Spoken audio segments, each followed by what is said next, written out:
مختلف شعبوں میں نمایاں خدمات انجام دینے والے ملکی اور غیر ملکی شخصیات کو سول اعزازات عطا کرنے کے حوالے سے تفصیلات جاری کر دی گئیں۔ سول ایوارڈ دینے کی تقریب آئندہ سال 23 مارچ کو یوم پاکستان پر ہوگی، جس میں 372 شخصیات کو مختلف شعبوں میں نمایاں کارکردگی پر ایوارڈ سے نوازا جائے گا۔ کابینہ ڈویژن نے صدر مملکت کی منظوری کے بعد 372 شخصیات کو سول اعزازات عطا کرنے سے متعلق اعلامیہ جاری کر دیا ہے۔ نائب وزیر اعظم اور وزیر خارجہ اسحاق ڈار، وفاقی وزیر اعلیٰ محسن نقوی کو نشان امتیاز عطا کیا جائے گا۔ وفاقی وزراء حاجیمہ محمد اورنگزیب کو بھی نشان امتیاز سے نوازا جائے گا۔ وزیر مملکت بلال اظہر کیانی کو نشان امتیاز سے نوازا جائے گا۔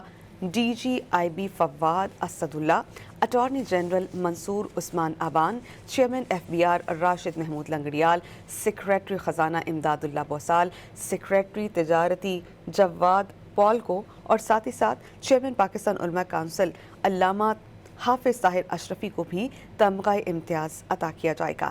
گلوکارہ ترنم ناز، اداکارہ نشو بیگم، اداکارہ غزالہ کیفی، اداکارہ ثانیہ سعید، ماریہ واسطی، گلوکار زہیب حسن کو تمغہ حسن کارکردگی سے نوازا جائے گا۔